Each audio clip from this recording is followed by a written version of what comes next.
Hello and welcome. I'm Anthony Day, and this is a selection from the Sustainable Futures Report, a weekly podcast on the climate crisis and measures to deal with it. Yep, I know that sounds ambitious. What I try to do each week is report on the consequences of the climate crisis and the technical, social and political actions towards getting it under control. I scan the press, the broadcast media, and I use Google Alerts to find my stories. Listeners and patrons contact me with information and ideas. I interview experts, and sometimes people interview me. I always try to get back to the original source of the story, maybe an academic paper, a new report or a press release, and I publish the links together with the full text of each episode on the website, which is at www.sustainablefutures.report. Here's a selection from previous episodes. Most of them are relatively recent, although I started this podcast back in September 2007, like this. It's the economy, stupid. That was Bill Clinton's catchphrase when he was fighting George Bush Sr. in 1992. Things have changed since then. Now it's the environment, stupid. Has George Bush got that message yet? But by 2016, the style had changed a bit. Yes, here it is. Episode 38 of the Sustainable Futures Report for 2016. I know it's not quite Christmas, but you can open it now. Go on, you know you want to. And who's that over there with the white beard? Ho, ho, ho! Yes, it's me, Anthony Day. Right, now you've unwrapped it, you're going to have to put it together. No batteries required. But before we get down to that, a few seasonal sustainabilities. Or not. This week, the nation's waste will be 30% higher than normal. Only 30%. Still, nice to see some growth in the economy. 1 billion Christmas cards could end up in landfill instead of being recycled. I hope they won't be yours. And here's one from 2020. Hello and welcome to the Sustainable Futures Report. I'm Anthony Day and it's Friday the 21st of February. This week, Extinction Rebellion has been digging up a lawn and calling up a storm. In other news, Microsoft is committed to going carbon negative. Carbon labelling seems to be back, and Drax claims that the UK is getting cleaner because they're burning wood, while the government is making plans to shut down your stove, you know, the one that burns wood. Jeff Bezos, CEO of Amazon, is throwing money, $10 billion, at the climate crisis. But is it enough?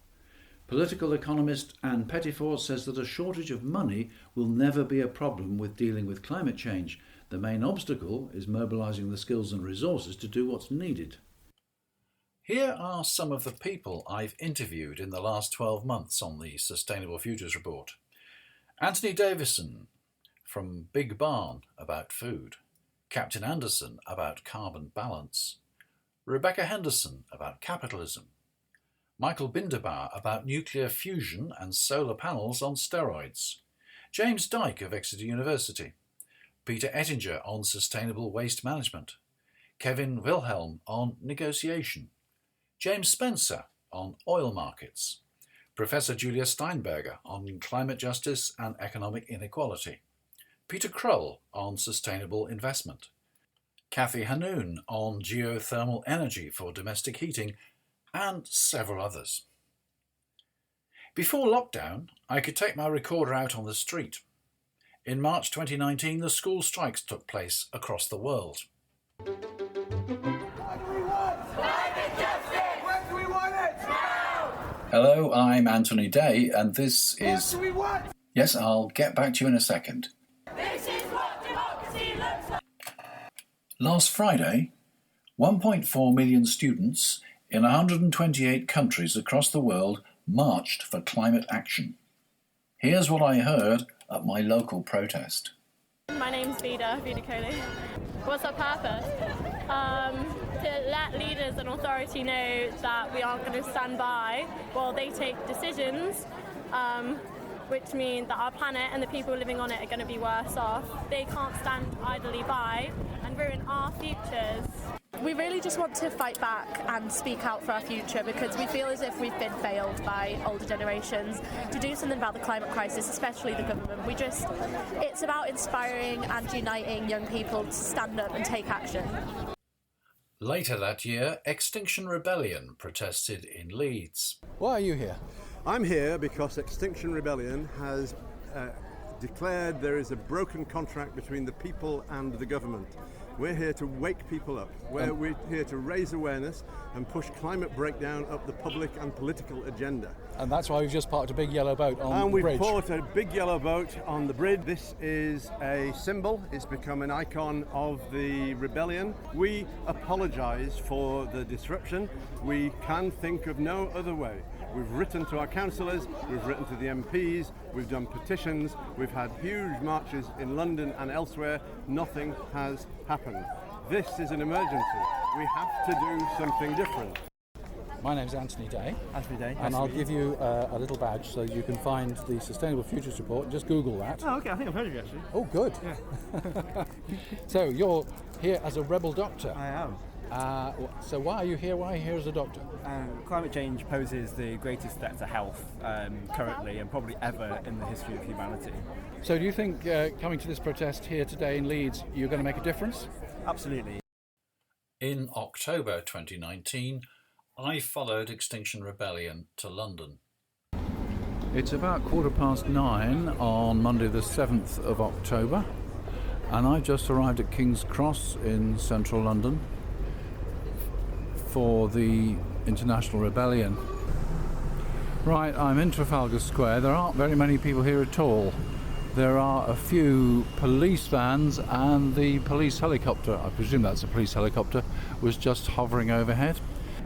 I just saw 4 people who were glued to the road and glued to each other. They were not prepared to be interviewed. Some people have decided, after being spoken to by the police, to get up and leave the middle of the street, but at least one person has now just been arrested and taken away to a van. The police are talking to other people who are still sitting in the middle of the street.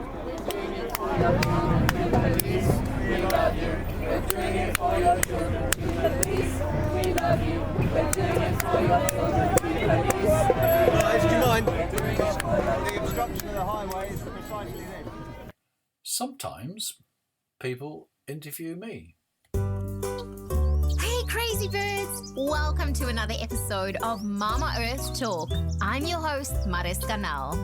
Our guest today is the presenter of the Sustainable Future Report, a weekly podcast and blog on energy, resources, pollution, and the climate crisis. Crazy birds, without any further ado, I would like to welcome Anthony Day.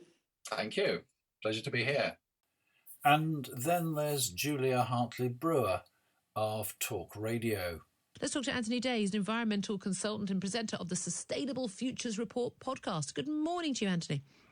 Good morning, Julia. Good morning. I hope you had a good holiday since we last spoke. Yes, I certainly have. I always take as many flights as I can to enjoy my holidays.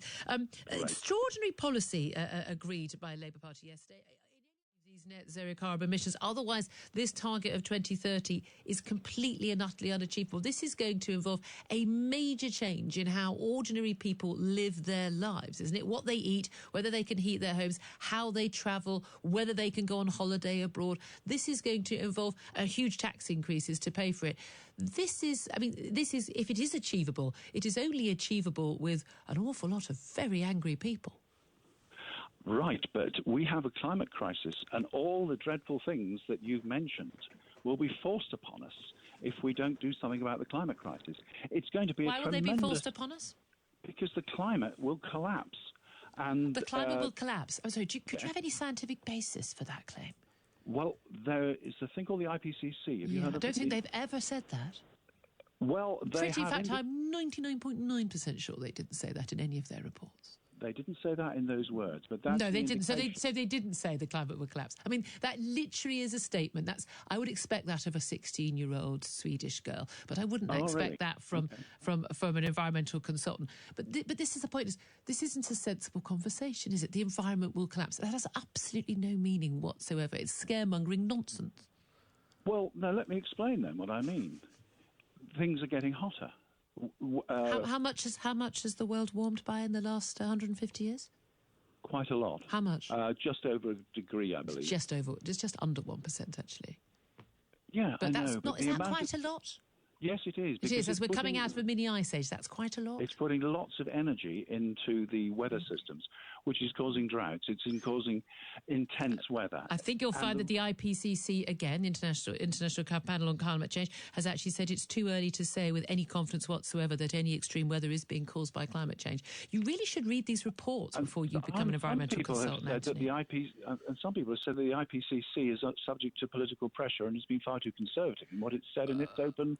Actually, the evidence is the scientific evidence behind those reports before they are politicised is actually rather more conservative than the political documents. But there we are. We're going to have to leave this because I don't feel we're going to get much use out of this conversation. And today, appreciate you joining us. Presenter of the Sustainable... Well, you can't win them all. And finally, let me take you back to the very first episode. The time for doubt has passed. That's what UN Secretary-General Ban Ki-moon said at this week's Climate Change Summit. The chief UN climate scientist, Rajendra Pachauri, said the time is up for inaction. Billed as the largest ever high-level meeting on climate change, the event re-emphasised the commitment of global governments to action. And global governments are still talking about it, 14 years on. And that's it. Your support via Patreon is always welcome because the Sustainable Futures Report gets no advertising, sponsorship or subsidies. Go to patreon.com, that's patreon.com/SFR. You can find links to the 330 plus episodes on the website at www.sustainablefutures.report. I know the Apple Podcasts site says there are 100 episodes, but in fact there are now at least 333. As I said, you can find links and the latest episodes on the website.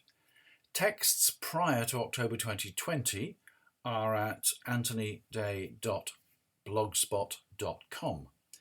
The audio episodes are at sustainability.libsyn.com. For example, the Julia Hartley Brewer interview clip comes from the episode of the 27th of September 2019. You'll hear a lot more if you seek out the original. Next week, I have an interview with Bertrand Piccard, the pilot who flew a solar-powered aircraft around the world. His Solar Impulse Foundation has assembled 1,000 solutions to climate problems. Don't miss it. I'm Anthony Day. That was the Sustainable Futures Report for this week. Until next time.